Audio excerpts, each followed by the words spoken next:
It is said that whoever possesses this new Dragon Warrior noodles and tofu! Oh, the Furious Five be here too? King was crowned king of the crocodilians. Long story. Just because he really captured your disapproving scowl. How could I forget? I thought I'd never make it to... Destiny calls for you to take the next step on your journey. The next successor for what? A success. Oh, yeah, I get it. Funny, because I'm the Dragon Warrior. Exactly. Then what am I gonna be? Once a successor is chosen, you will have... Oh! I don't know what that means. Dragon Warrior thing? What is it you're holding? So you could open a restaurant or post it, which I have accepted and am at peace with, really. Good at, and now you want to just take it away from me? No one's... Names. And if I'm being completely honest, I'm not even that good at who I am. Not anymore. The Valley of Peace needs a spiritual leader.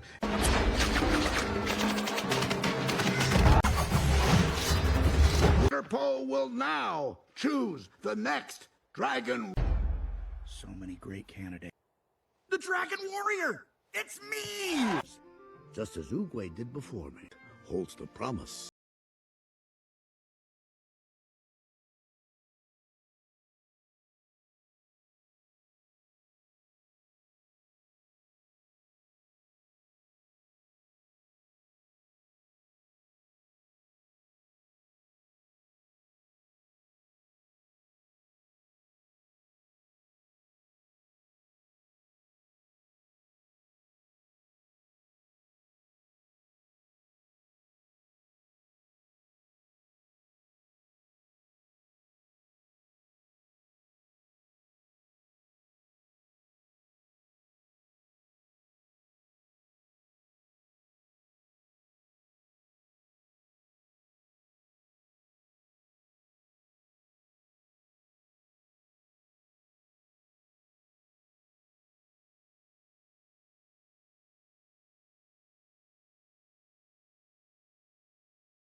Kung Fu Panda 4 kicks off with Po living his absolute best life. The Dragon Warrior isn't out there fighting villains or saving the world. He's helping his two dads open a restaurant. Yeah, you heard that right. Two dads. Mr. Ping, the goose who raised him, and Li Shan, his biological panda father, have decided to go into business together. Their grand vision? A noodle and dumpling restaurant that combines both their culinary traditions. Po's bouncing between the kitchen and dining area, taste testing everything in sight. Classic Po move. His enthusiasm is infectious as he samples Mr. Ping's famous secret ingredient soup and Li's handmade dumplings. The whole opening has this warm, cozy vibe that immediately reminds you why these movies work so well. Family, community, and food. Lots of food. But here's where things get complicated. Master Shifu shows up at the restaurant with news. The kind of news that makes Po's smile fade real quick. Shifu explains that the Valley of Peace needs a new spiritual leader, and guess who's been chosen for the job? That's right, Po himself. The Dragon Warrior is supposed to hang up his kung fu skills and take on a more, let's call it, administrative role. Leading, guiding, being all wise and spiritual. Po's reaction? Pure panic. "But I'm the Dragon Warrior," he protests, his voice cracking with disbelief. "You can see it written all over his face. This panda is not ready to give up the action." Shifu tries to explain that being the spiritual leader is an honor, a natural progression. Po needs to choose a successor to take over as the Dragon Warrior so he can move into this new phase of his life. The thing is, Po doesn't want a new phase. He likes his current phase just fine, thank you very much. Fighting bad guys, protecting the valley, pulling off impossible kung fu moves. That's his identity. That's who he is. Strip that away, and what's left? A panda who's really good at eating and, well, eating. Shifu insists this transition is necessary.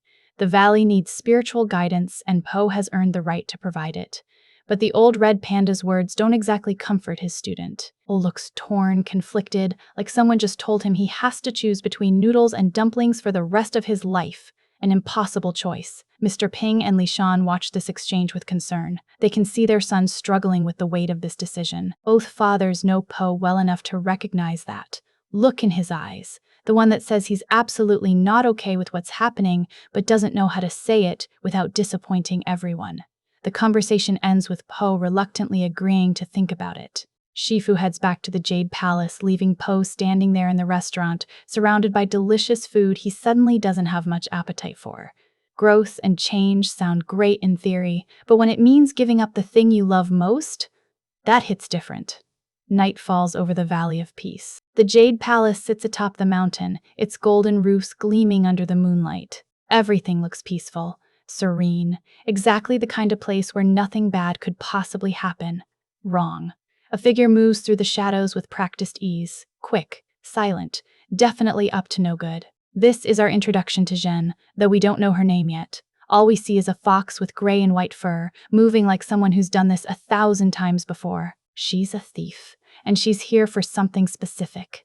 Zhen scales the palace walls without breaking a sweat. Her movements are fluid, almost dance-like, as she avoids guards and slips through security measures that would stop most intruders cold. This fox knows what she's doing. She's got skills that rival some of the best kung fu warriors we've seen in this franchise. Her target? The Hall of Warriors, where some of the most powerful and dangerous weapons in kung fu history are kept on display. Ancient artifacts with the kind of power that, in the wrong hands, could cause serious problems. Zhen's clearly working for someone. Her confidence suggests she's not just a random thief taking a chance. This is a planned heist. She reaches the hall and starts examining the weapons. Her eyes scan the collection with focus, looking for something particular. The camera lingers on her face, showing us a character who's complex from the start. There's determination there, yes, but also something else. Hesitation? Doubt? Hard to say. Before Zhen can grab what she came for, Po appears. Looking for something? His voice echoes through the hall, friendly but firm. The dragon warrior emerges from the shadows, having sensed the intruder. Even in the middle of an existential crisis about his future, Po's instincts are sharp. Duty calls, and he answers. Zhen doesn't waste time with conversation. She bolts, and the chase is on. What follows is a classic Kung Fu Panda action sequence.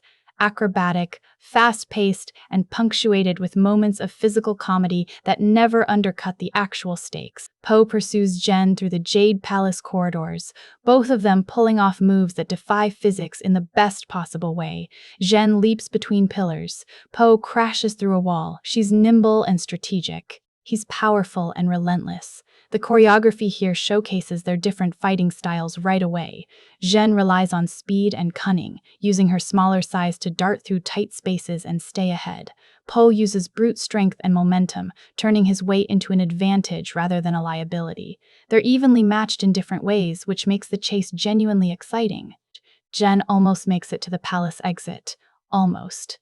But Po manages to cut her off with a move that's part kung fu, part lucky timing. She tries to fight him head-on, and here's where we see she's actually got legitimate skills. This isn't some amateur thief in over her head. Zhen can hold her own against the dragon warrior, at least for a few exchanges. But ultimately, Po's experience wins out. He catches her, pinning her down before she can escape. Zhen struggles briefly, then goes still, realizing she's caught. Po looks down at her, breathing hard from the chase, trying to figure out what exactly just happened. "Who are you?" he asks. "Who sent you?" Zhen stays silent, her expression unreadable. She's not giving up any information, not yet. Po doesn't have time for games, so he makes the call to have her taken to prison. Guards arrive and escort Zhen away, and she doesn't resist. She walks with her head up, almost calm, like getting caught was always a possibility she prepared for. Po watches her go, confused and a little unsettled.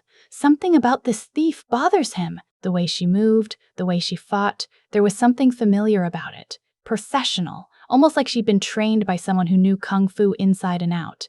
Back at the prison, Zhen sits alone in her cell. The scene gives us a moment to study her without the action. She's young, probably around Po's age, with a sharpness to her features that suggests street smarts and survival instincts.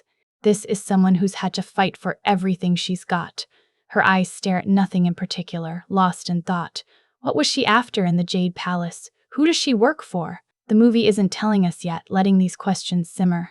Meanwhile, Po returns to his living quarters, exhausted. The night's events pile on top of the day's bombshell from Shifu. Choose a successor. Become the spiritual leader. Give up being the dragon warrior. And now there's a highly skilled thief breaking into the Jade Palace for mysterious reasons. Po flops onto his bed, which is really more of a reinforced platform at this point, given his size, and stares at the ceiling. His expression says everything. This panda has a lot on his mind, and none of it is making him happy. The camera pulls back slowly, showing Po alone in the darkness, contemplating a future he doesn't want and a present that's suddenly gotten a whole lot more complicated. Change is coming whether he likes it or not. The question is whether he'll embrace it or fight against it until he has no choice. That's where part 1 leaves us. With Po at a crossroads, a mysterious thief in prison, and the sense that something bigger is brewing just beyond the horizon. The Valley of Peace won't stay peaceful for long. Morning brings chaos to the Valley of Peace. A group of terrified mine workers rushes through the village gates, dusty and panicked. They're shouting about an attack, about destruction, about a warrior they thought was long dead. Villagers gather around them, trying to make sense of the commotion. The workers are barely coherent, their words tumbling over each other in fear. Po arrives on the scene, still groggy from a restless night. One look at these workers tells him this isn't a minor problem. These people have seen something that genuinely scared them, and that's saying something for folks who live in a valley that's been attacked by power-hungry villains multiple times. "Slow down," Po says, raising his hands to calm them. "What happened?" The lead worker, an ox with dirt caked on his face, stammers out the impossible. "It was Tai Lung! He destroyed the quarry!" "We barely escaped with our lives." Silence drops over the crowd like a stone. Tai Lung, the name alone carries weight.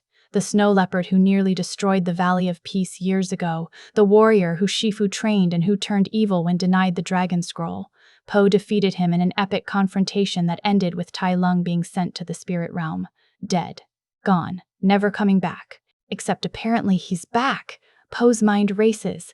How is this possible? Tai Lung is dead. Po knows this for a fact. Unless something's changed. Unless someone found a way to bring back warriors from the spirit realm. The thought sends a chill down his spine.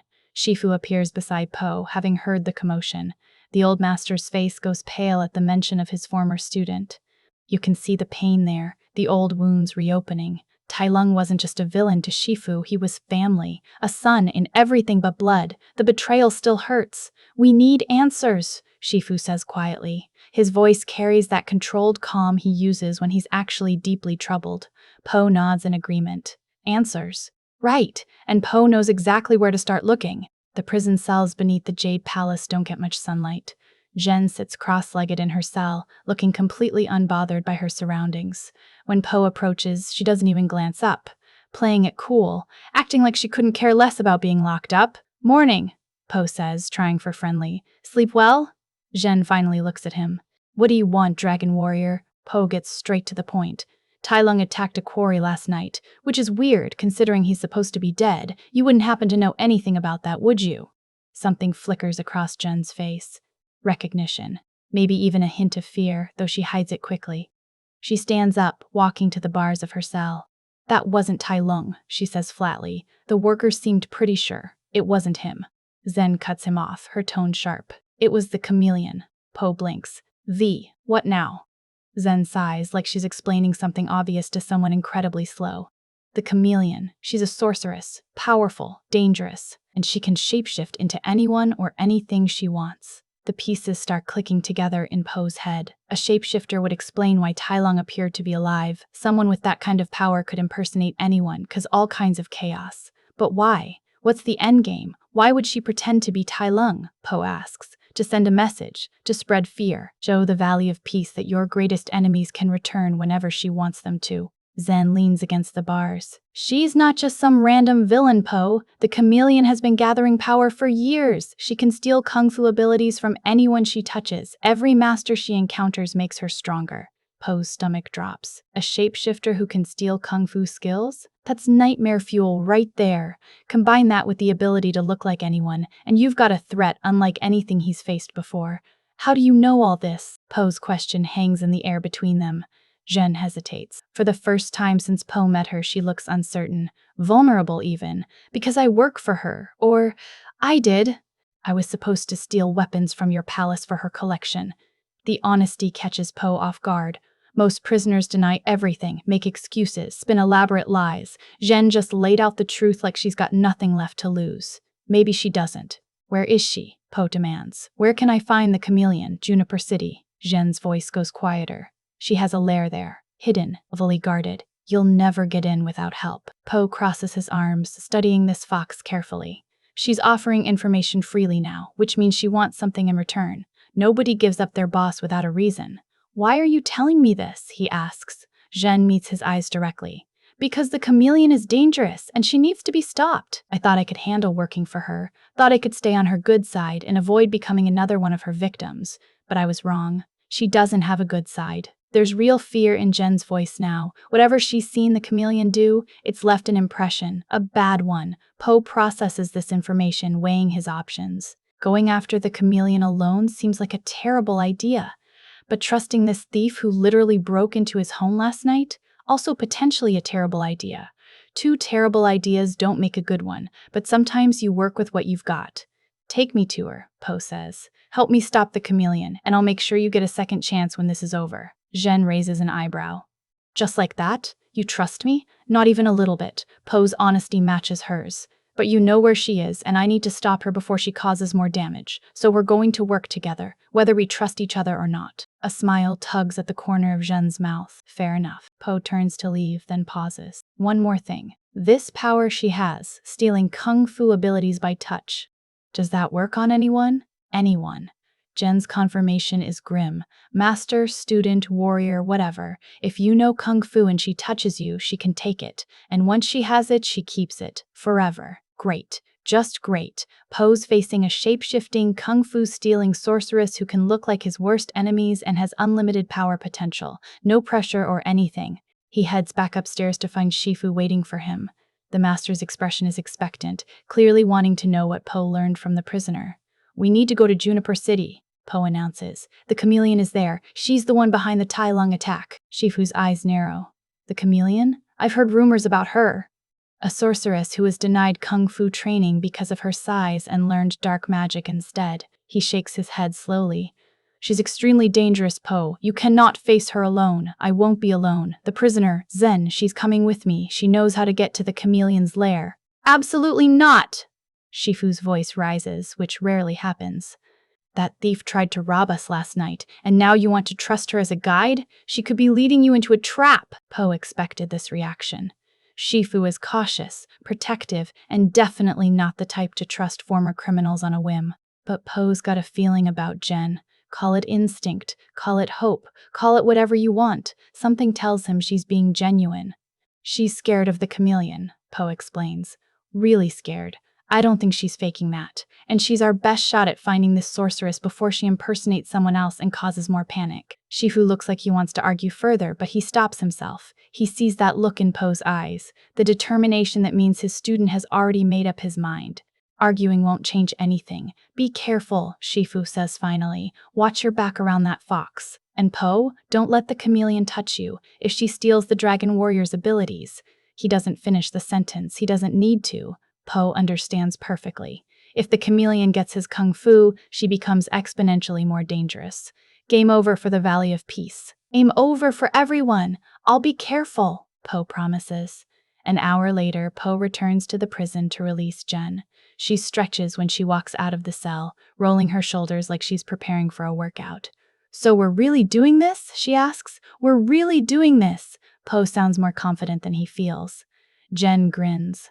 Then let's go stop a sorceress. Po and Zhen stand at the edge of the Valley of Peace, looking out at the road ahead. The journey to Juniper City isn't exactly a short walk. It'll take days to get there, maybe longer if they run into trouble. And knowing Po's luck with this kind of thing, trouble is practically guaranteed. Zhen travels light. No bags, no supplies, just the clothes on her back and an attitude that suggests she's done this kind of journey 100 times before. Po, on the other hand, has packed enough food to feed a small army. Because of course he has. You know we can get food along the way, right? Zhen eyes the massive pack Po's carrying. Better safe than sorry. Po adjusts the straps. Less walking makes me hungry. And talking makes me hungry. And thinking about food makes me hungry, so… Zhen shakes her head, but there's amusement in her expression. This Panda is something else. They set off down the mountain path, leaving the valley behind. The landscape shifts from lush green hills to rockier terrain as they travel. Po tries making small talk, asking Jen about her background, where she learned to fight, how she ended up working for the Chameleon. She deflects most of his questions with vague answers or topic changes. Trust goes both ways, and she's clearly not ready to open up yet. Fair enough. Po can be patient, usually. What neither of them realizes is that they're being followed. Two figures trail behind them at a careful distance, ducking behind rocks and trees whenever Po or Zhen glance backward. Li Shan and Mr. Ping have taken it upon themselves to secretly protect their son on this dangerous mission. Because that's what parents do, apparently, follow their adult children on life-threatening adventures while trying not to get caught. We should tell him we're here, Li whispers to Mr. Ping as they crouch behind a boulder. Absolutely not, Mr. Ping hisses back. Po told us to stay home where it's safe. If he knows we followed him, he'll just worry about us instead of focusing on his mission. But what if he needs help? Then we'll be right here to provide it. Secretly, from a distance, without him knowing. Li doesn't look convinced by this logic, but he goes along with it anyway. The two fathers continue their not-so-stealthy pursuit, bickering quietly about the best way to remain hidden. Hours pass. The sun climbs higher, then starts its descent toward the horizon. Po and Zhen fall into a rhythm of walking and occasional conversation. Slowly, carefully, Zhen starts revealing small details about herself. Nothing major, just little glimpses into who she is beneath the thief exterior. She mentions growing up on the streets, learning to survive by her wits, meeting different mentors along the way, some good, some not so good. The Chameleon wasn't her first employer, just the most dangerous one. Zhen's voice stays casual as she talks, like these hard truths are just normal facts of life. Po listens without judgment. He's had his own journey of self-discovery, his own moments of not fitting in or knowing where he belonged. Different circumstances, sure, but the core feeling is something he understands. Why'd you start working for the Chameleon if you knew she was dangerous? Po asks. Zhen is quiet for a moment. She promised me something I wanted, something I thought I needed. Turns out the price was way too high, but by the time I figured that out, she trails off, leaving the sentence unfinished. Po doesn't push for more. Sometimes people need space to share things on their own timeline. They make camp as darkness falls, building a small fire to ward off the evening chill. Po distributes food from his seemingly endless supply: rice, vegetables, some kind of sweet bun that Zhen accepts with reluctant gratitude. They eat in comfortable silence, watching the flames dance. Behind a cluster of trees 50 yards away, Li and Mr. Ping set up their own camp. They've brought significantly less food than Po, which is becoming a problem. I'm starving, Li complains softly. Shh, they'll hear us. Mr. Ping clamps a wing over Li's mouth. The night passes without incident. Dawn arrives with birdsong and the smell of morning dew. Po wakes up to find Zhen already packing up their camp, efficient and practiced. They get back on the road, covering more ground as the day progresses. The landscape changes again. They're approaching more populated areas now, small villages and trading posts dotting the countryside. Zhen's demeanor shifts, slightly more alert, more cautious. She's watching the people they pass, scanning faces like she's looking for threats. Expecting someone? Po notices her wariness. The Chameleon has eyes everywhere. Spies, informants, people who owe her favors. Can't be too careful. Good point. If the Chameleon really is as powerful as Zhen says, she's probably got a network that extends far beyond Juniper City. They need to stay vigilant. By late afternoon on their second day of travel, they reach a rundown tavern on the outskirts of a nameless town. The kind of place where questions aren't asked and trouble is always one drink away from starting. Zhen suggests they stop here for information and supplies. Po eyes the building skeptically. Are you sure about this? Trust me, places like this are useful. Zhen heads inside before Po can protest further. The tavern interior is exactly as sketchy as the exterior promised. Dim lighting, suspicious characters hunched over tables, a bartender who looks like he's seen things that would make most people run screaming. Every conversation stops when Po walks in. A giant panda tends to draw attention even in places like this. Zhen approaches the bar while Po tries to make himself less conspicuous, which is difficult when you're a large black and white bear in a room full of smaller animals. He settles at a corner table, hoping to blend into the shadows. Zhen orders drinks and starts chatting up the bartender in low tones. Po can't hear what they're saying, but he watches the exchange carefully. Money changes hands. Information is shared. The bartender nods toward the back of the room, indicating something or someone. Before Zhen can return to Po, 3 large animals approach their table. A rhino, a crocodile, and a water buffalo, all looking like they've got bad intentions and time to spare. The rhino leans down, his face inches from Po's. "You're not from around here, are you, Panda?" Po tries diplomacy first. "Just passing through. Don't want any trouble. Too bad." The crocodile grins, showing way too many teeth. "Trouble wants you. Oh boy, here we go." Po stands slowly, hands raised in a peaceful gesture. "Look, I really don't want to fight. How about we all just—" The rhino swings first. Po ducks, the massive fist whooshing over his head and smashing into the wall behind him. Wood splinters. Other patrons scatter, clearing space for what's about to go down. Zhen appears at Po's side instantly. "Couldn't stay out of trouble for 5 minutes. They started it. Doesn't matter. Finish it fast." The fight erupts in full force. Po and Zhen move in sync without even planning to, their different fighting styles somehow complementing each other. Po takes the rhino head-on, using the creature's size and momentum against him. Zhen darts around the crocodile, landing quick strikes that target weak points. The water buffalo charges at them both. Po sidesteps at the last second, and the buffalo crashes into the rhino instead. Both animals go down in a heap of tangled limbs and angry grunts. Zhen disarms the crocodile with a clever twist of his arm, sending his weapon clattering across the floor. Po finishes the move with a palm strike that sends the crocodile flying backward into a table, which collapses under the impact. Silence settles over the tavern again. Every patron stares at Po and Zhen, reassessing whether these two are worth messing with. The answer appears to be no. Po and Zhen exchange a glance. Without words, they agree it's time to leave. They back toward the exit, keeping their eyes on the room. Nobody moves to stop them. Outside, they break into a run, not slowing until the tavern is well behind them. When they finally stop to catch their breath, both of them are grinning despite the circumstances. "Not bad," Zhen admits. "For a dragon warrior. You're pretty good yourself. For a thief." Behind another convenient hiding spot, Li and Mr. Ping watch the entire tavern scene unfold through a grimy window. Both fathers are now pale with worry. "Our son is going to give me a heart attack," Mr. Ping mutters. "Which one of us?" Li asks. "Both of us." They resume following Po and Zhen, keeping their distance but staying close enough to intervene if needed. Parental concern overrides common sense, apparently. As evening approaches, Zhen points toward lights in the distance. "Juniper City. They've made better time than expected, arriving on their 3rd day of travel instead of the 4th. There it is," Zhen says quietly. The Chameleon's territory. Po stares at the city sprawled across the landscape. Somewhere in there, a sorceress with unlimited power and dangerous ambitions is waiting. Maybe she knows they're coming. Maybe she's already planning her next move. Only one way to find out. "Ready?" Po asks. Zhen nods. "As I'll ever be." They head toward Juniper City as the sun sets behind them, 2 unlikely allies walking into danger together. Whatever happens next, there's no turning back now. Juniper City hits different than anywhere Po's been before. The Valley of Peace has order, structure, a sense of community where everyone looks out for each other. This place, complete opposite. Streets wind in confusing patterns, buildings lean against each other like they're too tired to stand alone, and every corner seems to hide something shady. Merchants hawk their wares with aggressive enthusiasm. Street performers compete for attention and coins. The whole city buzzes with chaotic energy.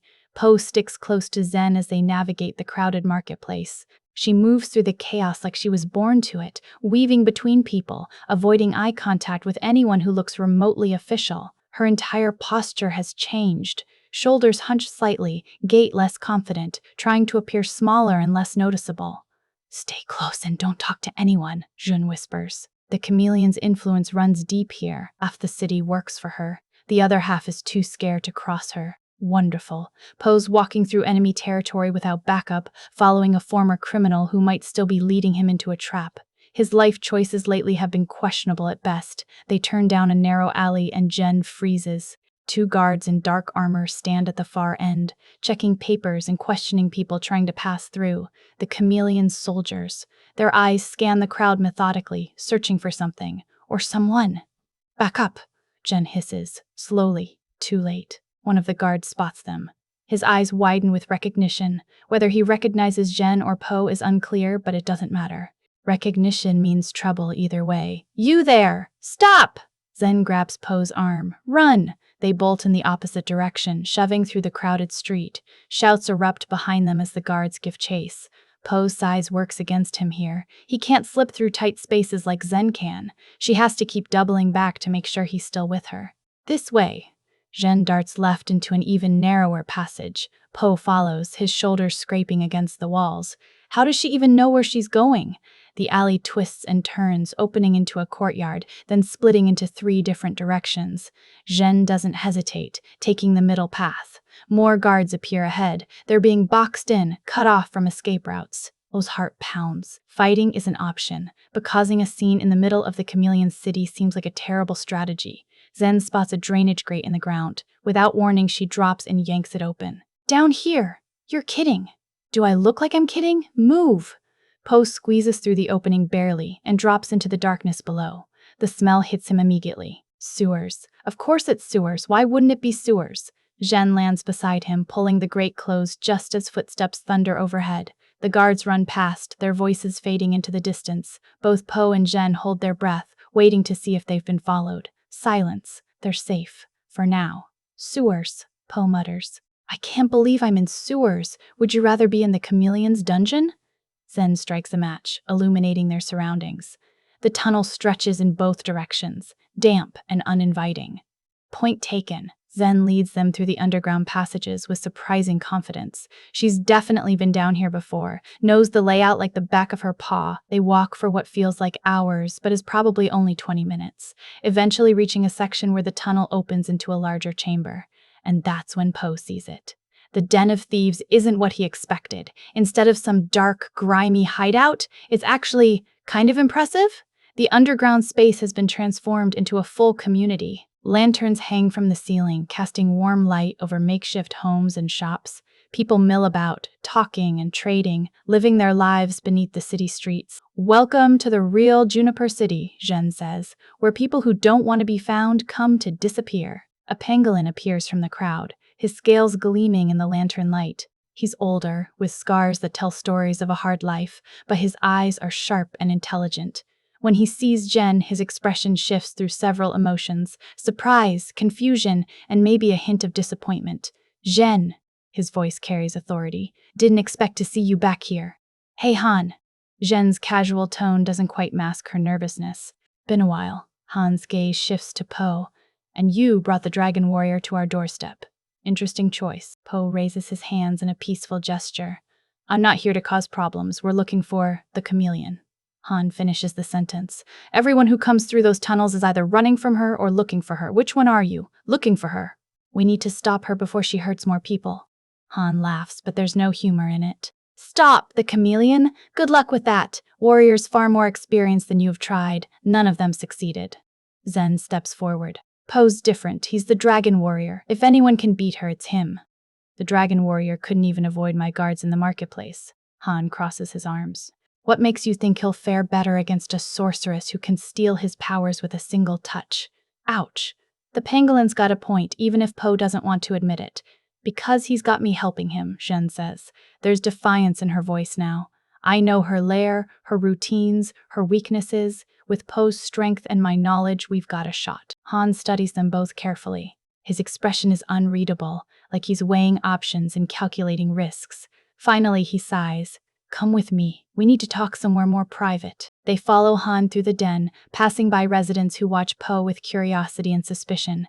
Word travels fast down here. Within minutes, everyone will know the dragon warrior is in their midst. Hopefully that doesn't cause more problems. Han leads them to a larger dwelling carved into the tunnel wall. Inside, it's surprisingly comfortable. Rugs on the floor, furniture that's seen better days but still functional, shelves lined with books and trinkets. This is clearly Han's personal space. He gestures for them to sit, then pours tea from a kettle that was already heating. So, Zhen, last time we spoke, you said you were done with the criminal life. Going straight, finding honest work. How'd that work out? Zen has the decency to look ashamed. It didn't. Jobs weren't exactly lining up for someone with my reputation. The Chameleon offered me work, and I took it. And now you're running from her. Now I'm trying to stop her. There's a difference. Han sips his tea, considering this. You always were stubborn. Reminded me of myself at your age. Thought I could handle anything, play both sides, stay one step ahead of the consequences. He sets down his cup. I was wrong. Nearly got myself killed learning that lesson. That's why I'm here, Zhen says quietly. I need your help. We need your help. We need your help. The chameleon is planning something big. If we don't stop her now, she'll become unstoppable. What exactly is she planning? Po leans forward. We're not entirely sure yet, but she's already impersonated Tai Lung and attacked a quarry. She's sending a message to the Valley of Peace, testing her abilities maybe, or preparing for something larger. Han's expression darkens. The Staff of Wisdom. She's been searching for it for years. If the chameleon gets her hands on that artifact, she'll be able to access the spirit realm, bring back any warrior she wants, steal their powers, build an unstoppable army. The words hang heavy in the air. An army of history's greatest warriors, all under the chameleon's control, all with their powers stolen and added to her collection. That's not just a threat to the Valley of Peace. That's a threat to everyone, everywhere. Where's the staff now? Po asks, though he's pretty sure he already knows the answer. The Jade Palace, Han says, under Master Shifu's protection, which means the chameleon will come for it eventually. She's patient, but she always gets what she wants in the end. Zen and Po exchange worried glances. They need to warn Shifu, but they're days away from home. No way to get a message there in time. We have to get to her first, Po decides. Stop the chameleon before she can make a move on the staff. Han stands, pacing the small room. You're talking about infiltrating her lair, breaking into the most heavily guarded fortress in Juniper City. Confronting a sorceress with power beyond anything you've faced before. You understand this is essentially a suicide mission? I faced Tai Lung, Lord Shen, and General Kai. Po's voice is steady. I'm still here. You faced them when they were alive and had limits? Han stops pacing, fixing Po with a serious stare. The chameleon has already stolen kung fu from dozens of masters. She doesn't tire, doesn't quit, and doesn't show mercy. Every fight makes her stronger. Zen speaks up. Which is why we need to end this now, before she gets any more powerful. Han looks between them. This unlikely pair of a panda warrior and a fox thief, both clearly in over their heads but too determined to back down. Something in his expression softens. You remind me of why I started this place, he says finally. Den of Thieves sounds criminal, but really, we're just people who refuse to bow to the chameleon's tyranny. We want our city back, our freedom back. He pauses. I'll help you. But we do this smart, not reckless. Relief floods through Po. An ally in Juniper City changes everything. Thank you, he says sincerely. Don't thank me yet. You haven't heard my plan. Han pulls out a map, spreading it across the table. The chameleon's lair is here, built into the cliff face on the east side of the city. 3 ways in front entrance, which is basically impossible without an army. Service entrance, heavily patrolled but manageable. And a tower access, which requires climbing a 100-foot vertical wall. Zhen studies the map. I've been through the service entrance before. Tight security, but if we time it right with the guard rotation, you'll need a distraction, Han adds. Something to draw attention away from your entry point. That's where my people come in. We'll create enough chaos on the other side of the city to pull some of those guards away. Po nods along, following the plan. It's risky, requires precision timing, and about 100 things could go wrong. But it's better than walking up to the front door and knocking. When do we move? He asks. Tomorrow night. Gives us time to prepare, brief my people, and get you two ready. Han rolls up the map. Tonight you rest, eat, recover from your journey. You'll need your strength. Zen looks like she wants to argue. Every hour they wait is another hour. The chameleon has to prepare or strike first. But Han's right. Rushing in exhausted and unprepared guarantees failure. All right, she agrees reluctantly. Tomorrow night. Han shows them to a small room they can share for the night. It's basic but clean, with 2 sleeping mats and a basin for washing.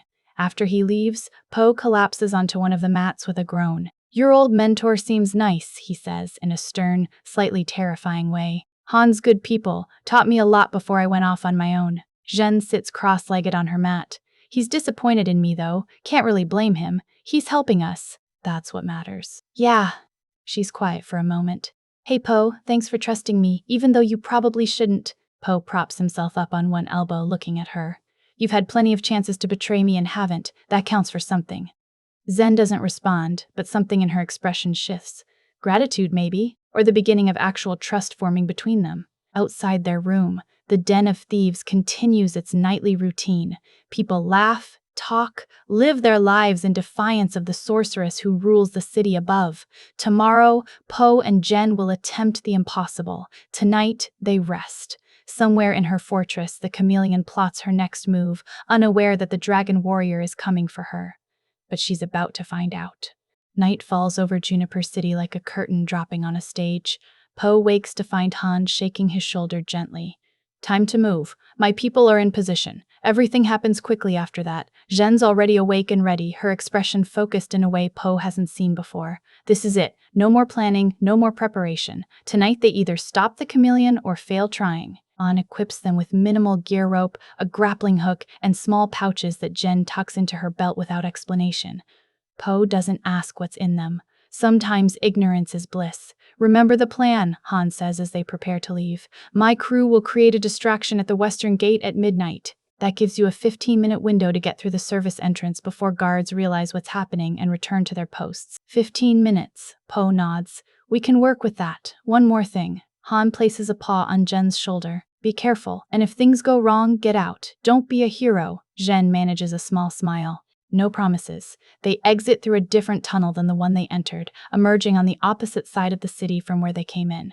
The streets are quieter at this hour, most citizens locked safely in their homes, smart people, unlike Po and Zhen who are about to walk into a death trap willingly.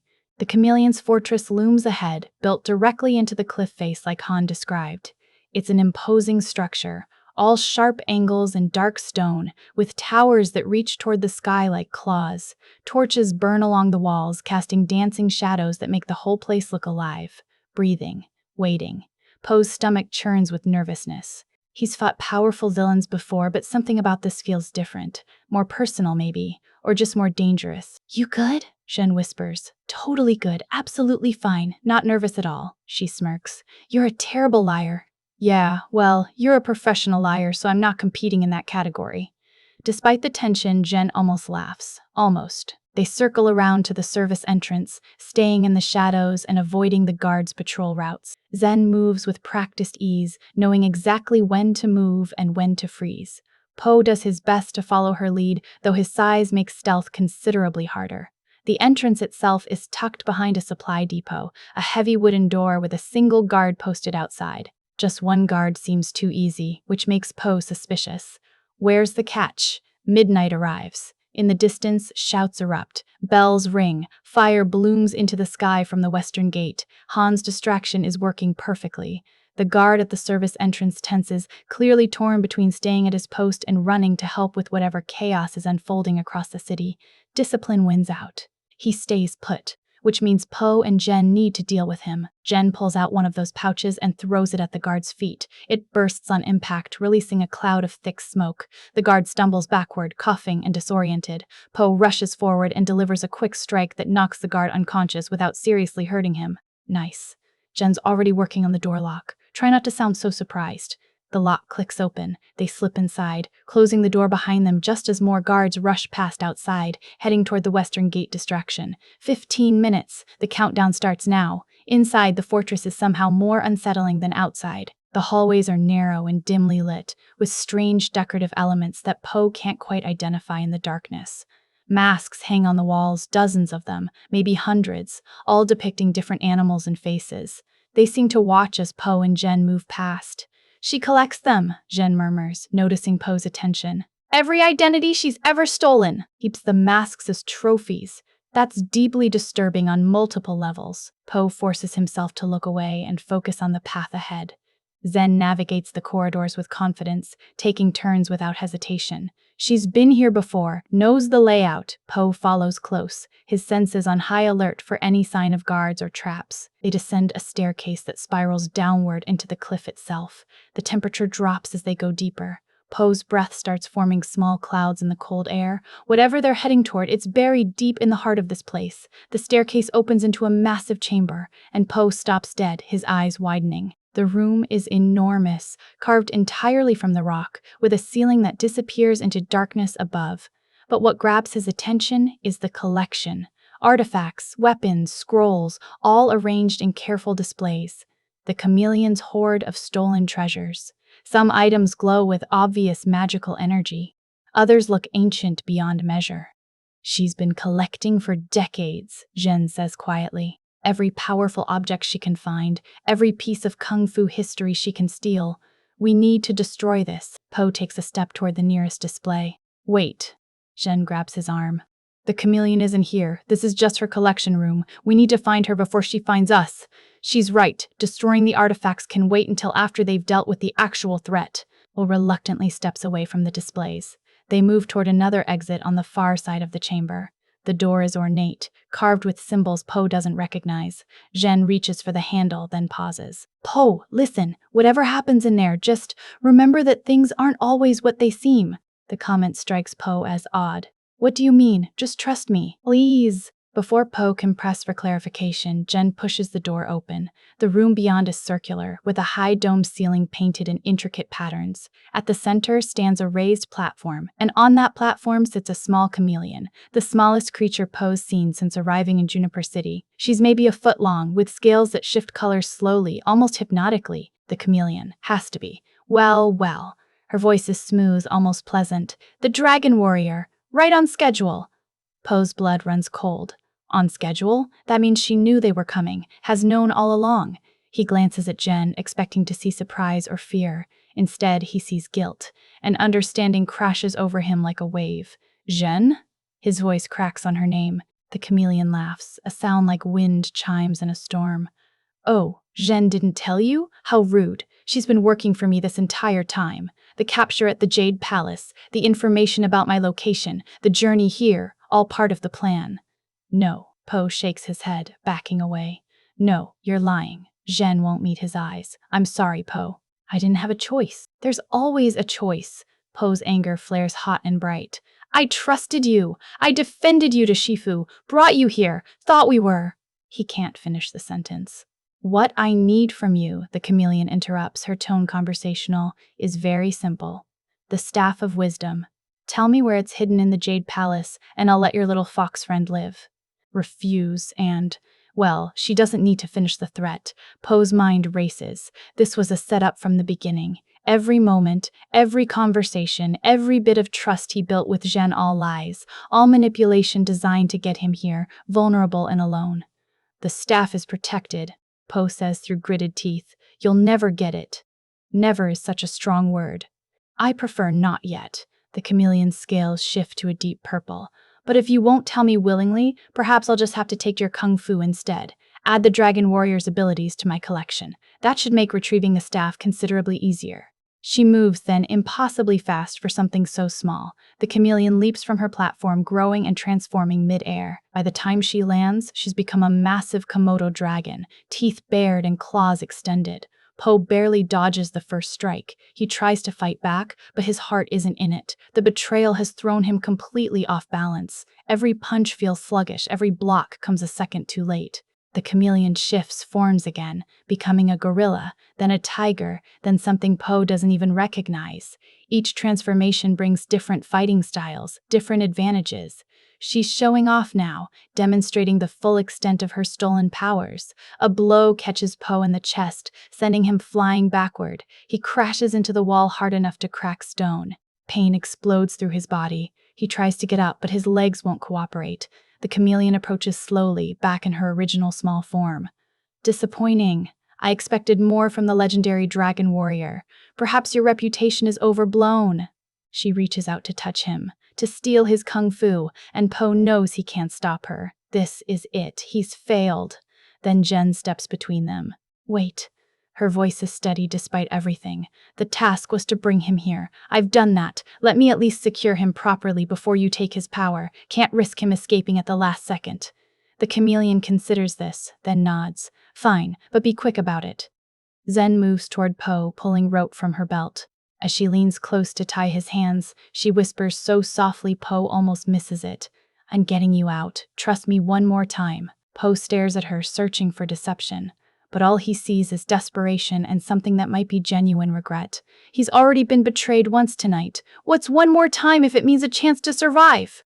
Jen's hands work the rope around Po's wrists, but her fingers are doing something else entirely. She's loosening a section, creating slack that the chameleon can't see from her angle, creating an escape route. Done, Jen announces, stepping back. He's secure. The chameleon approaches again, satisfaction radiating from her tiny form. Excellent work, Zhen. You've proven yourself valuable once again. Now, let's see what the dragon warrior has to offer. She reaches toward Po with one small claw, ready to steal everything he is with a single touch. Po yanks his hands free from the loosened rope and rolls sideways. The chameleon's claw meets empty air where his chest was a second ago. Surprise flashes across her reptilian face, an expression Po takes immense satisfaction in seeing. Go! Zhen shouts, throwing something at the ground. Smoke explodes through the chamber, the same kind Zhen used on the guard earlier. Po doesn't waste the opportunity. He scrambles to his feet and runs for the exit, his body screaming in protest from the earlier beating. Behind him, the chameleon's roar of rage echoes off the stone walls. Zhen catches up with Po in the corridor. The cliff exit, not the way we came in. She'll have guards flooding the service entrance by now. They sprint through the fortress, taking turns that lead upward instead of down. Alarms blare throughout the building. Footsteps thunder from multiple directions. The chameleon's entire security force is converging on their position. Cliff exit? Po gasps as they run. Please tell me that doesn't mean what I think it means. It means exactly what you think it means. They burst through a door onto a narrow balcony jutting out from the cliff face. Wind whips around them, cold and fierce. Po looks down and immediately regrets it. The drop has to be at least 200 feet, ending in jagged rocks and churning water. We're trapped, Po says. Zhen's already tying rope to the balcony railing. Can you climb? Not well enough to. Guards pour through the door behind them, at least a dozen Komodo dragons, all armed and advancing with coordinated precision. Po and Zhen back toward the edge of the balcony, running out of room and options. Then, the chameleon herself steps through the doorway. Except she doesn't look like a chameleon anymore. She looks exactly like Zhen, same gray and white fur, same build, same facial features. The transformation is perfect, down to the smallest detail. Clever trick with the rope, the chameleon says in Zhen's voice. But you should know by now that I'm always 3 steps ahead. Po glances between the two Zhens, trying to spot the difference. His heart hammers in his chest. One of them is real, one is fake, and he has no idea which is which. Po, it's me, the Zhen on his left says. Don't listen to her. No, I'm the real Zhen, the one on his right insists. She's trying to confuse you. Both sound identical, both look identical. Po's mind spins, grasping for some way to tell them apart. The guards close in, blocking any chance of retreat back into the fortress. The only direction left is down, 200 feet down. Tell me something only the real Zhen would know, Po demands. Both Zhens speak at once, saying the exact same words. You trusted me even when you shouldn't have. That counts for something. Po's own words from their conversation in the Den of Thieves. The chameleon must have been watching them, listening to everything. She knows all the same memories, all the same conversations. Wrong approach, the left Zhen says. Ask me something she wouldn't know, something I never said out loud. Like what? Po's desperation is mounting, like the real reason I agreed to help you. Left Zhen takes a step closer. I told you, the chameleon promised me something I wanted. What I didn't say was what that thing was. Family, belonging, the same things you found with your 2 dads. That's what she offered, and that's what turned out to be a lie. The words hit Po with emotional weight. That vulnerability, that honesty, it feels real in a way the other Zhen's perfect mimicry doesn't. But the chameleon is clever. This could be another manipulation. Right, Zhen scoffs. She's lying, making up emotional stories to gain your sympathy. Classic con artist move. I should know. I taught her that trick. Po's head throbs. He can't tell. There's no way to be certain, and choosing wrong could mean the difference between escape and capture. Enough games, the chameleon, whichever one she is, says. Guards, seize them both. I'll sort out which is which later. The Komodo dragons lunge forward. Po makes a split-second decision based purely on instinct. He grabs the left Zhen and jumps off the balcony. The fall is terrifying. Wind roars in Po's ears as they plummet toward the rocks below. He wraps his arms around Zhen, hoping his body will shield her from the worst of the impact, hoping they hit water instead of stone, hoping against hope that he chose correctly. They slam into icy water with bone-jarring force. The current immediately seizes them, dragging them downstream and away from the chameleon's fortress. Po fights to keep his head above water, but the river has other plans. It pulls him under, spins him around, batters him against submerged rocks. His lungs burn. Darkness creeps in at the edges of his vision. This is how it ends, drowning in a river after trusting the wrong person. Strong hands grab him from above, multiple sets of hands, pulling him upward and out of the water. Po breaks the surface gasping, coughing up river water and trying to process what's happening. We've got you, son! Li Shan's voice. Hold still! Mr. Ping's voice. Poe's fathers haul him onto the riverbank, their faces etched with fear and relief in equal measure. Behind them, Jen pulls herself out of the water, soaking wet but alive. You followed us? Poe manages between coughs. Of course we followed you. Mr. Ping's wings flap in agitation. Did you think we'd let you walk into danger alone? We've been tracking you since you left the valley, Lee adds. Stayed hidden, kept our distance, waited for a moment when you might need help. He gestures at the river. This qualified. Poe wants to be annoyed at their overprotectiveness, wants to argue that he's the dragon warrior and doesn't need his dad's rescuing him like he's still a kid, but the words won't come, because honestly, he absolutely needed rescuing.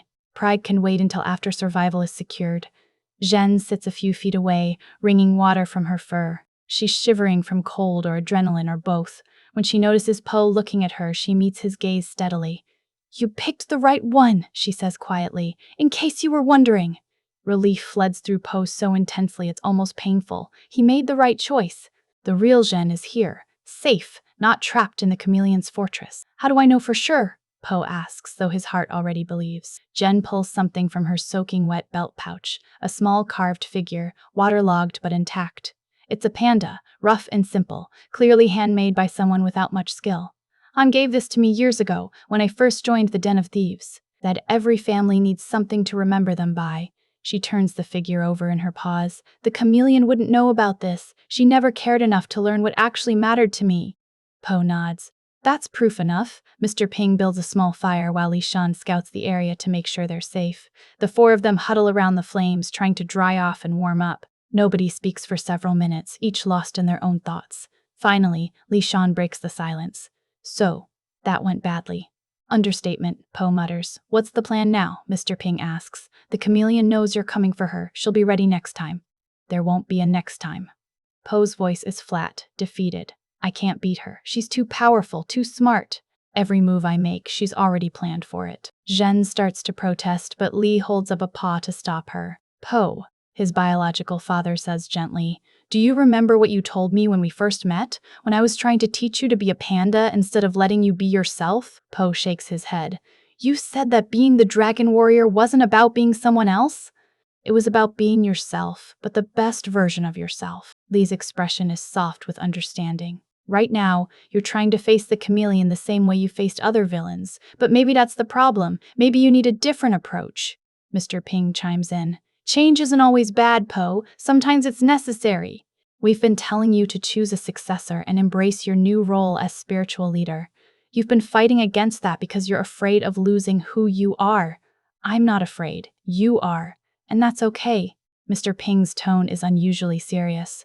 But fear of change is holding you back. The chameleon beat you because she knew you'd fight the way the old dragon warrior fights. What if you approach this as the new spiritual leader instead?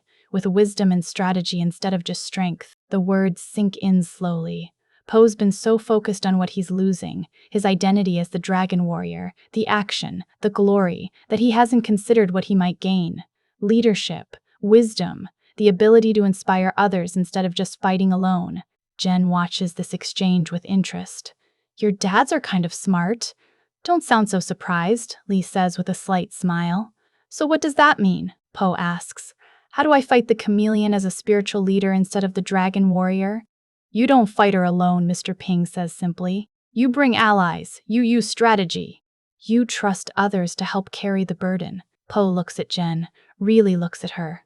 I'm sorry I doubted you when the chameleon shapeshifted. You had every reason to doubt. Jen cuts him off.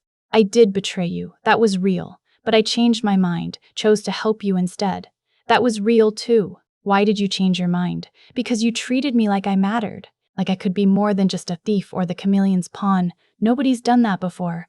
She pokes at the fire with a stick. Figured I owed you the truth, and a real chance at stopping her. The fire crackles between them, warm and steady. Above, stars peek through the clouds. Poe's body aches from the fall and the fight, but his mind feels clearer than it has in days. Change is coming, Oleds. Has already come, actually. The question isn't whether to accept it. That ship has sailed. The question is what to do with it. All right, Poe says, standing up with new determination. We're going back, but this time we do it my way, with help, with a real plan, and with people I trust. Lee and Mr. Ping exchange proud looks. Their son is finally getting it. Zen stands as well.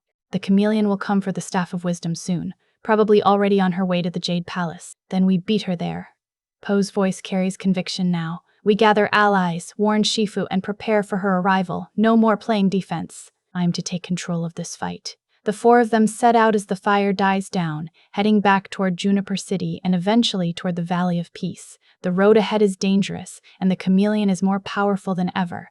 But Poe's not alone anymore, and that makes all the difference. They don't make it far before a messenger from the den of thieves intercepts them. The young rabbit is out of breath, clearly having run a considerable distance to catch up. Han sent me, said you need to know. The chameleon's forces mobilized an hour ago, heading toward the Valley of Peace. Massive army. Poe's heart sinks.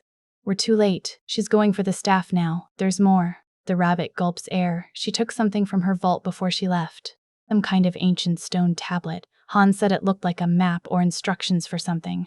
Zen's face goes pale. The spirit summoning ritual. I saw it once in her collection. She was obsessed with it but couldn't use it without the Staff of Wisdom. What does it do? Lee asks the question. Poe's afraid to hear answered. Exactly what it sounds like. Opens a portal to the spirit realm and pulls specific souls back into the living world. Zhen's voice trembles slightly. She's not just going to steal the staff, she's going to use it immediately to summon every powerful kung fu master who's ever died, and then she'll steal all their abilities. The implications crash down on everyone simultaneously. The chameleon won't just be powerful, she'll be unstoppable. Every legendary warrior throughout history, all their skills absorbed into one being. Tai Lung, Lord Shen, General Kai, and countless others Poe has never even heard of. We need to move faster, Poe says. How long will it take her army to reach the Jade Palace? 2 days if they march straight through, the messenger replies. We can make it in 1.5 if we don't stop. Mr. Ping's already calculating routes in his head. There's a mountain pass that cuts through Dangerous, but it'll save us half a day. Nobody argues. Dangerous is better than too late. They run. Not the steady jog of travelers with time to spare, but the desperate sprint of people racing against catastrophe. Lee and Mr. Bus struggle to keep pace with Poe and Jen's longer strides, but both fathers refuse to slow down or complain. Hours blur together. The landscape passes in fragments, forests, streams, rocky hillsides. Poe's legs burn with exhaustion, his earlier injuries protesting every step. Doesn't matter, can't stop, has to keep moving. Night forces them to rest briefly, but none of them sleep. They sit in tense silence, each consumed by their own worries. Poe tries not to think about what's happening back home. Is Shifu safe? Has the chameleon already arrived? Is the valley burning while he's still miles away? Dawn breaks gray and cold. They're back on the road immediately, pushing their bodies past reasonable limits. Mr. Ping collapses twice from exhaustion. Lee catches him both times, and they keep going. Zhen's paw is bleeding from a cut she got on the rocks, but she doesn't slow down. By midday of their second day traveling, they crest a hill and see it. The Valley of Peace spread out below them, and rising from its heart, a pillar of sickly green light shooting up into the sky. The Staff of Wisdom, activated and tearing open the barrier between worlds. No, Poe breathes. No, no, no. They race down the hillside, abandoning all caution. The closer they get, the more details become visible. Komodo dragon soldiers surround the Jade Palace. Villagers have barricaded themselves in their homes. And, at the center of it all, standing on the palace steps with the staff glowing in her grasp, is the chameleon. She's taken her true form now, a small chameleon magnified by dark energy until she appears larger than life. Her scales shift through colors that don't exist in nature, reflecting the power coursing through her body. The green light from the staff intensifies. The air itself seems to crack open, reality bending and warping. A portal forms above the palace, a swirling vortex of spiritual energy. And then they come through. Spirits. Dozens of them at first, then hundreds pouring out of the portal like water from a broken dam. Most are formless, just wisps of energy seeking substance. But 3 figures coalesce immediately, taking solid shape as they descend from the portal. Tai Lung lands first, his snow leopard form as imposing in death as it was in life. Then Lord Shen, the white peacock's feathers spread wide. Finally, General Kai, the massive jade-covered bull with his Kai-powered chains, Poe's 3 greatest enemies, all standing together, all summoned back from the spirit realm. The chameleon laughs and the sound echoes across the entire valley. Welcome back, masters! Thank you for coming! Tai Lung's eyes scan the area, confusion evident. What is this? Where? His question cuts off as the chameleon moves. She's fast, impossibly fast, reaching Tai Lung before he can react. Her claw touches his chest and power flows. Tai Lung screams. It's a sound of pure agony as his kung fu, his very essence, is ripped from his spirit form and absorbed into the chameleon. The process takes only seconds. When it's done, Tai Lung collapses to his knees, empty and hollow. Lord Shen tries to flee. The chameleon catches him mid-flight, touching his wing. Another scream, another theft, more power flowing into the sorceress. General Kai puts up a fight, swinging his chains with desperate strength. It doesn't matter. The chameleon dodges effortlessly, using Tai Lung's speed now, and touches Kai's shoulder. The bull's scream joins the others. 3 legendary warriors reduced to empty husks in less than a minute. But the chameleon isn't finished. She turns her attention to the other spirits still pouring through the portal. Hundreds of kung fu masters from throughout history, all confused and disoriented, all vulnerable. She moves through them like a dancer, touching each one in turn. Every touch steals their power. Every theft makes her stronger. The air crackles with stolen energy as the chameleon absorbs centuries of kung fu knowledge and skill. Po can only watch in horror from the hillside. He's too far away to intervene, too late to stop what's happening. Beside him, Jen has tears streaming down her face. This is my fault, she whispers. I helped her. I brought her weapons, information, everything she needed to make this happen. We all made choices that led here, Mr. Ping says quietly. What matters now is what we do next. The chameleon finishes her harvest. The last spirit fades, drained and empty. The portal closes, sealing the spirit realm once more, and the chameleon stands at the center of it all, power radiating from her in visible waves. She's transformed. No longer small and unassuming, she's grown to match the magnitude of the power she's stolen. Her form shifts constantly, cycling through different animals, different masters, never settling on one shape for more than a heartbeat. When she speaks, her voice carries the weight of hundreds. The Valley of Peace bows to me now, as will every valley, every city, every kingdom. I am beyond Kung Fu. I am Kung Fu itself. Every technique, every style, every master who ever lived. Who could possibly stand against me? As if in answer, Shifu emerges from the Jade Palace. The old red panda looks small and frail compared to the chameleon's enhanced form, but his stance is steady, defiant. Power without wisdom is just destruction, Shifu calls out. You've stolen their techniques, but you haven't earned them. You don't understand what makes Kung Fu meaningful. The chameleon laughs again. Spare me the philosophy, old master. Your time is over. The age of traditional Kung Fu ends today. She raises a claw, preparing to strike Shifu down. Energy gathers around her, pulled from a dozen different fighting styles.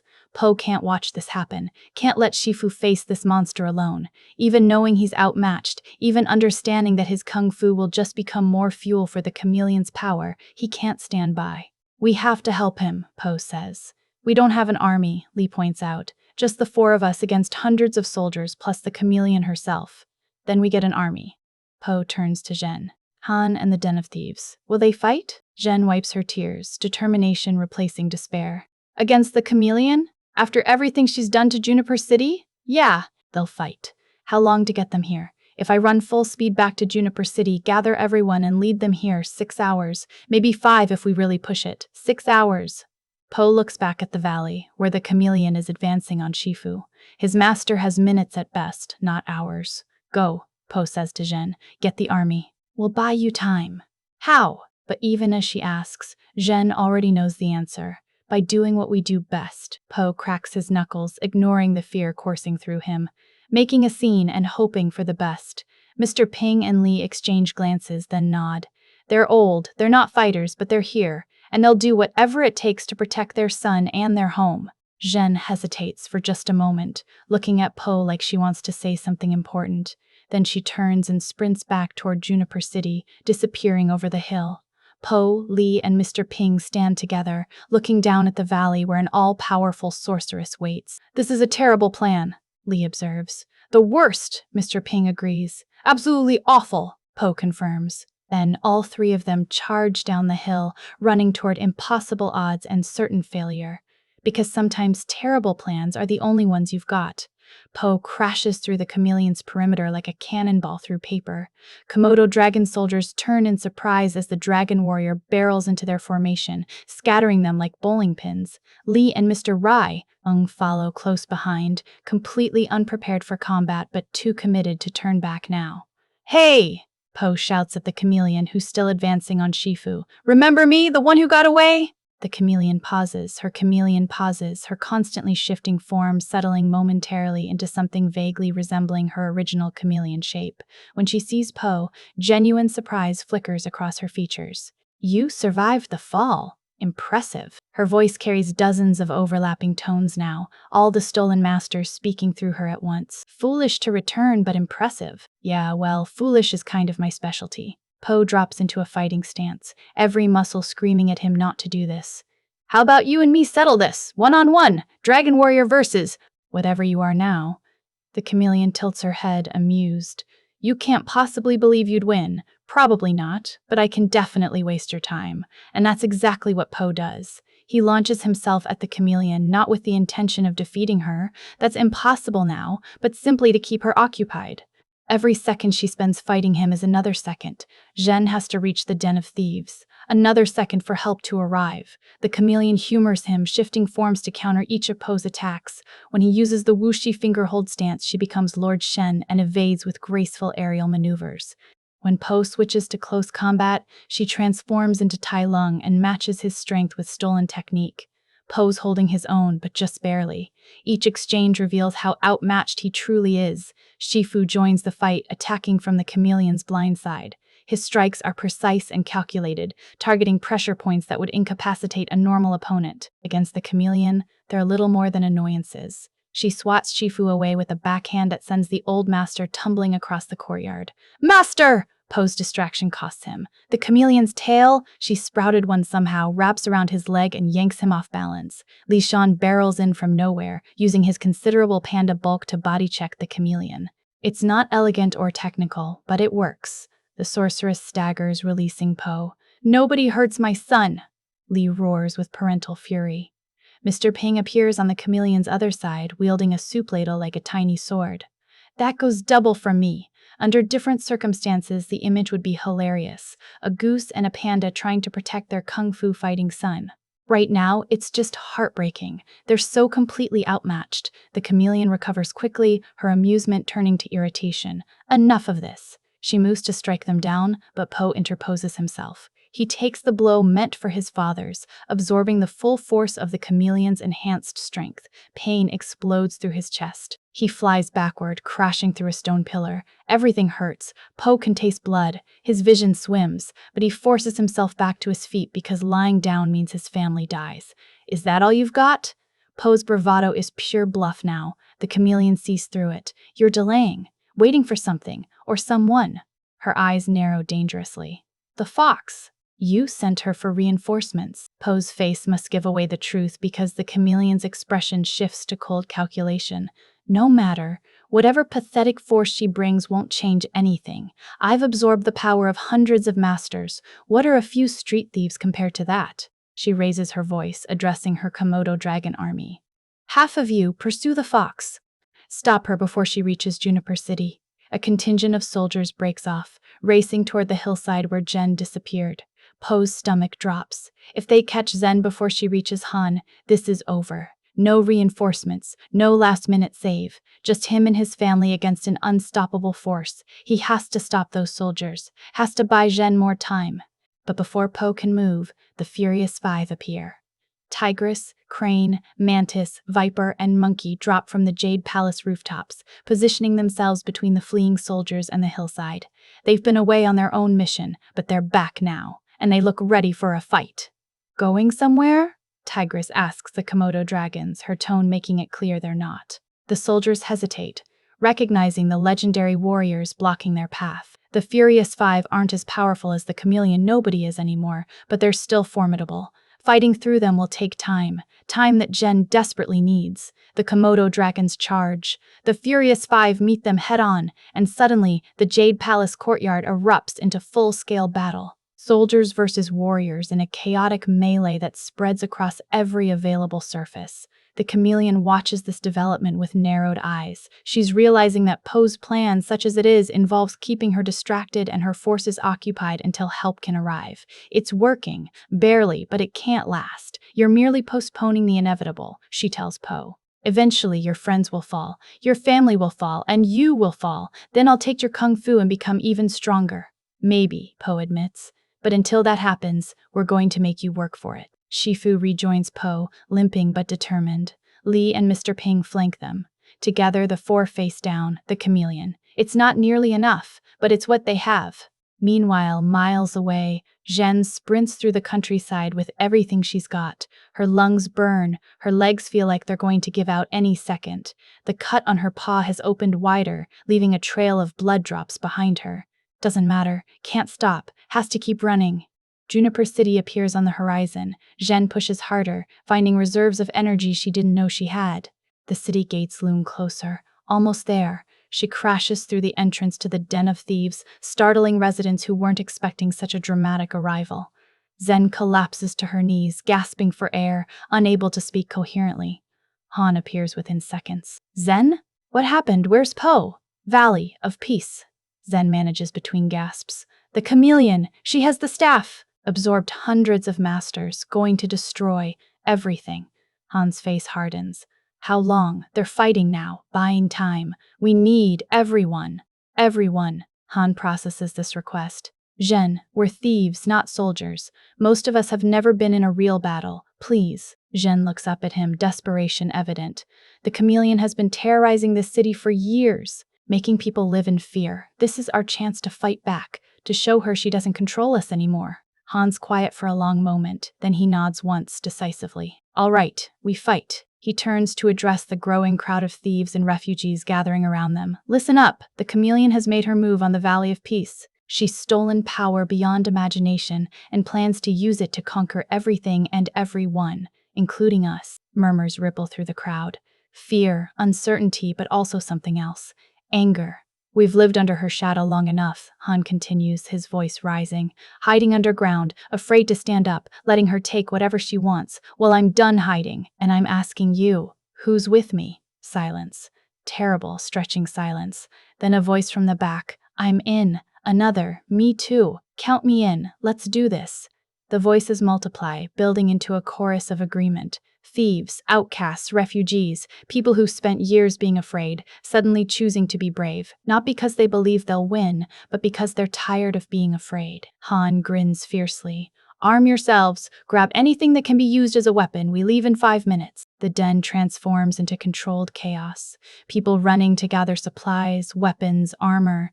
Zhen watches it all, stunned that it actually worked. They're coming. An army of misfits and criminals, but an army nonetheless. Han approaches her. Can you make it back to the valley? You look ready to collapse. I'll make it. Zhen's determination overrides her exhaustion. Good, because we'll need a guide. Han hands her a canteen of water. Drink, rest for exactly 3 minutes. Then we move. Zhen drinks deeply, the water soothing her parched throat. Around her, the army assembles. Not professional soldiers, not trained warriors, just people who decided that today is the day they stop running. 3 minutes pass. Han gives the signal. The den of thieves marches to war. Back at the Valley of Peace, Poe's running on fumes. He's taken so many hits that he's lost count. Blood trickles from a cut above his eye. His ribs protest with every breath. Shifu's barely conscious, supported by Mr. Ping, lies sporting a nasty gash on his shoulder. The Furious Five are still fighting, the Chameleon's soldiers, but they're being overwhelmed by sheer numbers. Tigress takes down 3 Komodo dragons, and 6 more take their place. Crane pulls Viper out of danger, but Mantis gets pinned under a soldier's claw. The Chameleon herself hasn't even broken a sweat. She's been toying with them, demonstrating her stolen techniques one by one like she's giving a lecture, showing off, proving her superiority. How much longer can you keep this up? She asks Poe, not even breathing hard. Your friends are falling, your family is injured, you're barely standing. Surrender, and I'll make it quick. Poe spits blood, grinning through split lips. You know what I've learned being the Dragon Warrior? The best victories come right when you think you're about to lose. Inspirational speeches won't save you. No, Poe agrees, but they might. He points toward the hillside. An army crests the ridge, hundreds of figures silhouetted against the sky, charging down toward the valley with weapons raised and voices lifted in a battle cry that echoes off the mountains. The den of thieves has arrived. Zhen leads them, her gray and white fur matted with sweat and blood, but her expression fierce with purpose. Han runs beside her, rallying the troops with shouts of encouragement. They crash into the Chameleon's forces like a tidal wave hitting a shore. Suddenly, the Komodo dragons are the ones outnumbered. The battle shifts from hopeless last stand to actual fight. Po watches reinforcements flood the courtyard and feels something he hasn't felt in hours: hope. The Chameleon's expression darkens. No matter! More bodies for the pile. But for the first time since she absorbed all those masters, she looks just slightly uncertain. Because sometimes, just sometimes, terrible plans actually work. The courtyard becomes absolute mayhem. Den of thieves fighters clash with Komodo dragon soldiers in every direction. Han's leading a group that's using guerrilla tactics: hit fast, retreat, hit again from a different angle. Others are holding defensive positions, protecting the injured and creating safe zones. It's not pretty or coordinated, but it's working. The thieves fight with the desperate energy of people who have nothing left to lose. Zhen cuts through the chaos, making a beeline for Po. When she reaches him, she looks him up and down, cataloging his injuries with concern. "You look terrible," she says. "You should see the other guy." Po glances at the Chameleon, who looks completely unscathed. "Okay, bad example. Can you still fight? Can I still breathe? Then I can still fight." Po straightens up, ignoring his body's protests. "But I'm going to need your help with this one." Zhen nods. "What's the plan? Honestly, I'm making it up as I go. My favorite kind of plan." They advance on the Chameleon together, flanked by Shifu on one side and the recovering Furious Five on the other. The Chameleon watches their approach with something between amusement and annoyance. "An army of thieves!" She sounds almost disappointed. "This is your grand strategy? Throwing untrained civilians at me?" "They're not untrained," Po counters. "They're survivors, and they're done being afraid of you." The Chameleon's form ripples, cycling through different masters before settling on something massive, a chimera combining features from multiple warriors. Bull horns from Kai, peacock feathers from Shen, snow leopard strength from Tai Lung, all merged into one nightmarish form. Fear is practical. It keeps the weak in their place. She lunges forward with speed that shouldn't be possible for something that size. Po barely dodges. The Chameleon's strike demolishes the ground where he stood a heartbeat earlier. Chunks of stone fly in all directions. Icarus attacks from the left, Monkey from the right. The Chameleon swats them both away without even looking. Mantis tries for a pressure point attack, gets caught mid-leap and flung across the courtyard. Viper and Crane fare no better. The Furious Five, working in perfect coordination, can't land a single meaningful hit. Po tries a different approach. "You wanted kung fu training when you were young. The masters refused because of your size. That's what started all this, right?" The Chameleon freezes. For just a second, her monstrous form flickers. "They said I was too small," she hisses. "Too weak, not worth their time, so I found my own path to power, by stealing it from others." Shifu's voice is sad rather than accusatory. "That's not kung fu. That's just theft with extra steps. Don't lecture me, old master." The Chameleon's rage makes her grow even larger. "I have the skills of hundreds. You can barely stand. Who's the failure now?" She lunges at Shifu, claws extended. Po throws himself between them, taking the hit across his shoulder. The pain is blinding, but he doesn't fall. "Can't fall. Not yet." "You're right," Po says through gritted teeth. "You've got all the moves, all the techniques, everything the masters ever knew. But you know what you don't have?" "What?" The Chameleon sounds genuinely curious. "Inner peace," Po meets her eyes. "All that power, all that stolen kung fu, and you're still angry, still hurt, still trying to prove something to masters who died centuries ago." The Chameleon goes very still. "You think you understand me, Dragon Warrior? I think you're so focused on what you were denied that you can't see what you've become. A monster. Not because of your size or your species, but because you chose to hurt people instead of proving the masters wrong by being better than them." Silence hangs heavy between them. For a moment, just a moment, something almost like regret flickers across the Chameleon's face. Then it's gone, replaced by cold fury. "Enough words." She reaches down and grabs the Staff of Wisdom, still planted in the ground where she left it. Then, to everyone's shock, she tosses it aside. The staff clatters across the stones, coming to rest near Zhen's feet. "I don't need it anymore," the Chameleon explains. "I have all the power I require. The portal is closed. The masters are drained. There's nothing left for the staff to give me." Her chimera form compacts, condensing all that stolen power into something smaller, denser, more dangerous. Now I end this. She transforms again, and this time she becomes Po. Not just his appearance, but his exact size, his stance, his expressions. A perfect copy down to the last detail. The real Po stares at himself, deeply unsettled by the sight. "Let's see how the Dragon Warrior fights himself," Chameleon Po says in Po's voice. The battle that follows is surreal. Every move Po makes, his duplicate matches or counters. They know the same techniques, have the same instincts, fight with the same style. It's like battling his own shadow. Worse, the chameleon has absorbed techniques from hundreds of other masters. She fights as Po, but with additions. A touch of Tai Lung's ferocity here, a bit of Shen's grace there. She's Po, plus everything else, and it shows. Po gets thrown, hard. He crashes into a wall, creating a Po-shaped crater in the stone. Zhen moves to help, but Chameleon Po stops her with a raised paw. "Stay back, Fox. This is between me and me." Shifu tries to intervene. The chameleon, still wearing Po's face, delivers a strike that sends the old master tumbling backward. Li and Mr. Ping rush to Shifu's side, checking if he's okay. Po pulls himself from the wall, spitting out stone dust. Fighting himself is messing with his head in ways he didn't anticipate. How do you defeat someone who knows every move before you make it? The answer comes from an unexpected source. "She's faster than you," Tigress calls out, having recovered from her earlier impact. "But you're more creative. Do something she won't expect. Do something unexpected." Right. But what would the chameleon not expect from him? Po's eyes fall on a piece of rubble. Not a weapon.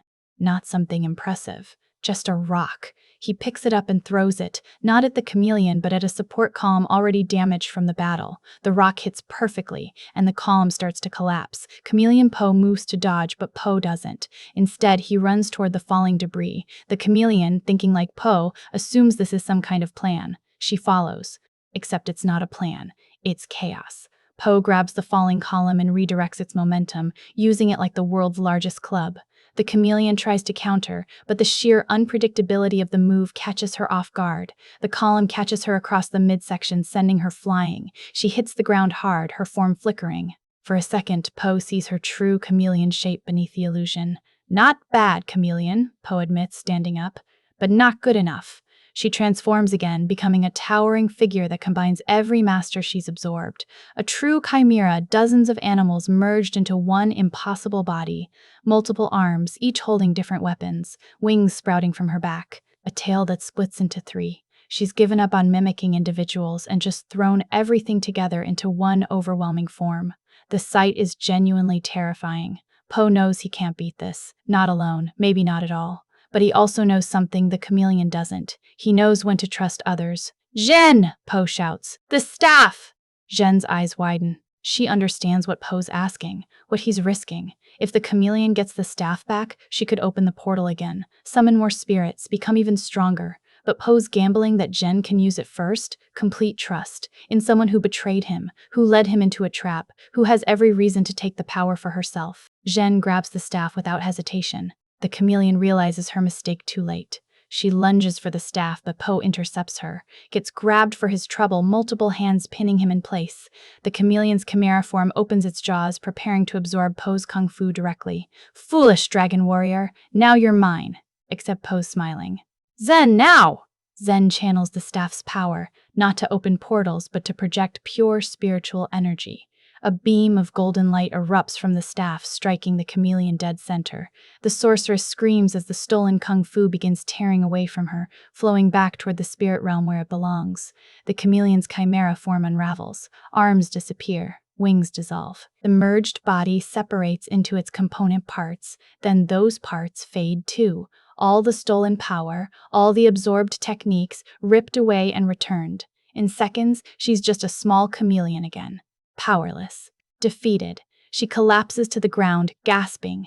The battle around them grinds to a halt as both sides realize what just happened. The Komodo dragon soldiers, seeing their leader fallen, begin to surrender or flee.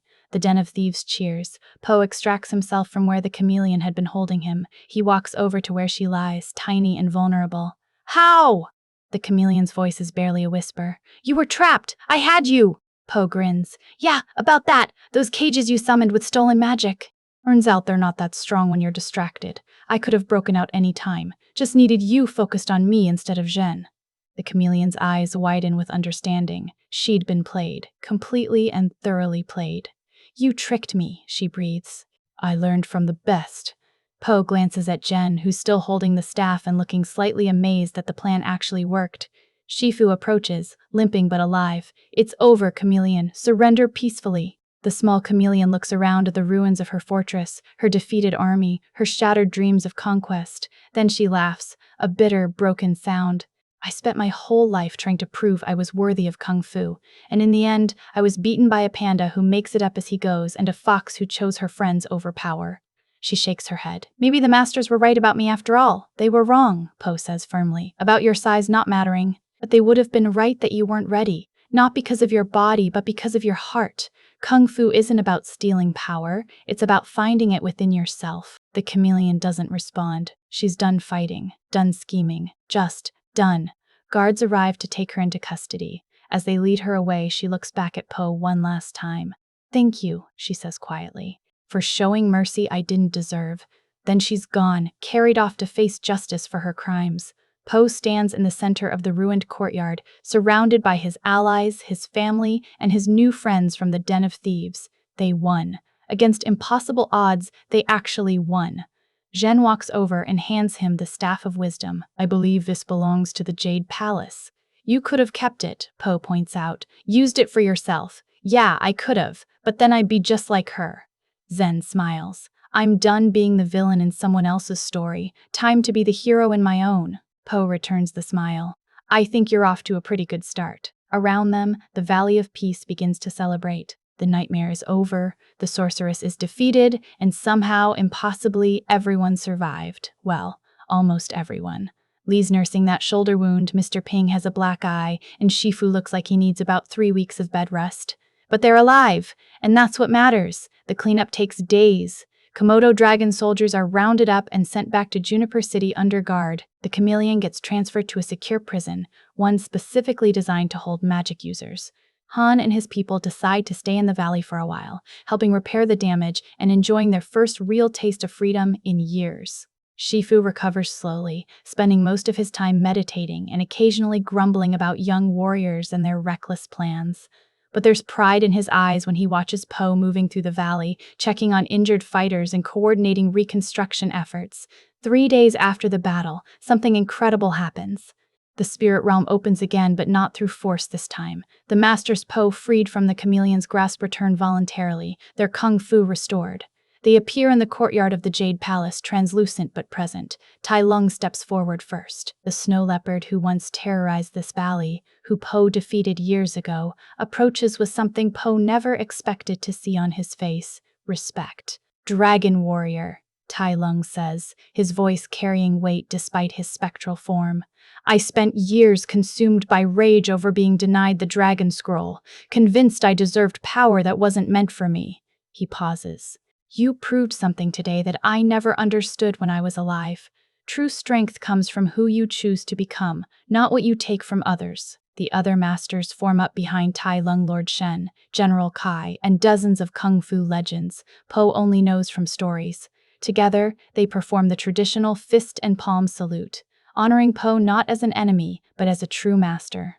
Po returns the gesture, deeply moved. Thank you for coming back, for giving me the chance to make this right. You already made it right, Lord Sheen observes, by showing mercy to someone who showed you none. That takes a kind of courage we never possessed. One by one, the spirits fade back to the spirit realm. But Tai Lung lingers for an extra moment, looking at the chameleon's empty lair in the distance. She'll have time to think about her choices now, he says. As I did. Perhaps she'll find peace eventually, as I have. Then he too disappears, returning to where he belongs.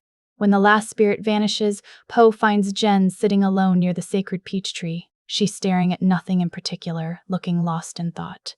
Hey, Po sits beside her. You okay? I've been thinking, Jen says quietly, about what happens now. The chameleon's gone, her army's disbanded, Han's taking the den of thieves legitimate, turning it into an actual community instead of a hiding place. Everyone's moving forward. She picks at the grass. Everyone except me. I don't know where I fit anymore. Po's quiet for a moment, choosing his words carefully. What if you became the dragon warrior? Jen's head snaps up. What? You heard Shifu. I'm supposed to become the spiritual leader of the valley, which means someone needs to take over protecting it. Po smiles. Can't think of anyone better than a fox who risked everything to do the right thing. Po, I'm a thief, a con artist. I betrayed you. You also saved me, saved everyone, made the choice to be better when it mattered most. Po's voice is earnest. I was terrified of choosing a successor because I thought it meant losing who I am. But watching you fight, seeing you grow, I realized something. Passing the torch doesn't diminish me. It multiplies what the dragon warrior can be. Zhen's eyes glisten with unshed tears. Are you sure about this? Completely. Besides, Shifu's going to hate it, which makes it even better. That gets a laugh out of her. When you put it that way, they head back to the Jade Palace together. Shifu is indeed furious about Po's choice. The old master goes on a 5-minute rant about tradition and proper selection processes and at least picking someone I've actually trained. But eventually, he caves, because deep down, he knows Po's right. The Furious Five return from securing the last of the Chameleon's forces. When they hear about Jen becoming the new dragon warrior, their reactions are mixed. Tigress is skeptical, Monkey thinks it's hilarious, Crane is diplomatic, Viper seems genuinely pleased, and Mantis doesn't care as long as he gets to nap. A ceremony is planned for the following week. The whole valley will attend to witness the official passing of the title. Po throws himself into preparing Jen, teaching her everything he knows about being the dragon warrior, which is honestly less formal instruction and more stories about that time I accidentally saved everyone by doing something stupid. Jen proves to be a quick learner. She's got her own style, her own approach, and Po loves that she's not just copying him. She's becoming her own version of the dragon warrior. Better in some ways, different in others. Exactly what the role needs. The night before the ceremony, Po's 2 dads find him sitting on the palace steps, looking out over the valley. Nervous? Lee asks, settling down beside his son. A little. This is really happening. I'm not going to be the dragon warrior anymore. Mr. One, Ung takes Po's other side. You'll always be the dragon warrior, Po, just like you'll always be our son, even when you're the spiritual leader of the valley and too important to visit your old dads. I'll never be too important for that. We know. Mr. Ping pats his wing affectionately against Po's arm. We're proud of you, both of us. You've grown so much. Lee nods agreement. When we first met, you were so certain you had to be one thing, either the dragon warrior or my son, but not both. Now you're showing everyone that people can be many things at once. Warrior and leader, student and teacher, our son and his own panda. Po feels his throat tighten with emotion. Thanks, dads, for everything, for following me even when I told you not to, for being there when I needed you. Always, they say in unison. The ceremony the next day is beautiful. The entire valley turns out to watch Zen receive the dragon warrior mantle. She looks terrified and excited in equal measure as she takes her vows. When it's done, the crowd erupts in cheers. Po watches from the sidelines, and yeah, there's a tiny part of him that feels sad about letting go, but it's overwhelmed by pride and joy and the certainty that he made the right choice. Kung Fu Panda 4 isn't perfect. Let's be honest about that. The runtime is shorter than previous films, which means some character development feels rushed. The Furious Five barely get any screen time, which is disappointing for fans who love them. And the Chameleon's backstory, while compelling, could have been explored more deeply. But what the movie gets right, it gets really right. The central theme about accepting change and growth resonates beautifully. Po's journey from resisting his new role to embracing it feels earned. Zhen's redemption arc hits all the right emotional beats, and the message that true strength comes from lifting others up rather than holding them down. That's the kind of wisdom the franchise has always excelled at delivering. The animation is gorgeous. Juniper City alone is worth watching just for the visual detail. The action sequences maintain the creative, physics-defying fun that makes these movies so enjoyable. And the emotional moments land with genuine impact, especially that final scene where the spirits honor Po. What really makes this work is the relationship between Po and Jen. Their dynamic evolves naturally from suspicion to partnership to genuine friendship. You believe Po would choose her as his successor because you've watched them grow together. The movie asks important questions about legacy and identity. Who are you when your role changes? How do you move forward without losing yourself? Can people truly change, or do their pasts define them forever? Kung Fu Panda 4 tackles these themes with heart and humor, never getting too heavy but never treating them as jokes either. It's a fitting continuation of Poe's story, showing us a hero who's learned that sometimes the bravest thing you can do is let someone else be brave. Sometimes growing up means making room for the next generation. Sometimes trust is the greatest weapon you have. Is it the best Kung Fu Panda movie? Probably not. The second film still holds that crown for most fans, but it's a solid, emotionally satisfying entry that gives Poe's character meaningful development while setting up exciting possibilities for the future. If you enjoyed this deep dive into Kung Fu Panda 4, hit that like button and subscribe for more movie breakdowns. Drop a comment telling me which Kung Fu Panda film is your favorite and why. I'd love to hear what moments from this franchise have stuck with you over the years. Thanks for sticking with me through this journey. Until next time, keep being awesome, and remember, you're never too small to make a big difference. Skadoosh.